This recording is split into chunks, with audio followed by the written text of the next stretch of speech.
पाहताय खरा सामना न्यूज, माध्यम डिजिटल, बातमी अस्सल। राज्याच्या स्मार्ट मीटरमुळे वाढीव वीज बिले येत असल्याच्या तक्रारी सातत्याने समोर येत आहेत। आता याच पार्श्वभूमीवर सरकारने मोठा निर्णय घेतलाय। ग्राहकांच्या तक्रारीची पडताळणी करण्यासाठी स्मार्ट मीटर सोबतच चेक मीटर बसवण्याचे निर्देश देण्यात आले। काय आहे हा निर्णय पाहूया।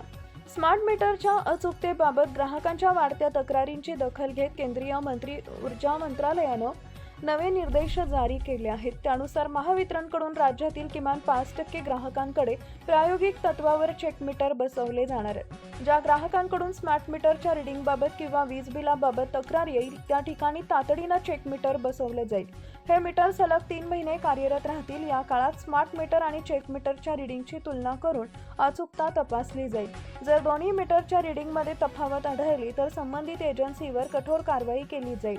तसेच आवश्यक असल्यास ग्राहकांच्या वीज बिलातही दुरुस्ती करण्यात येणार आहे। महत्त्वाची बाब म्हणजे चेक मीटर बसवण्याचा कोणताही खर्च ग्राहकांना करावा लागणार नाही। हा संपूर्ण खर्च स्मार्ट मीटर बसविणाऱ्या एजन्सीलाच उचलावा लागणार आहे। स्मार्ट मीटर बाबत ग्राहकांच्या मनात निर्माण झालेल्या शंका दूर करण्यासाठी हा निर्णय महत्त्वाचा मानला जातोय। Subscribe now and press the bell icon. Never miss an update.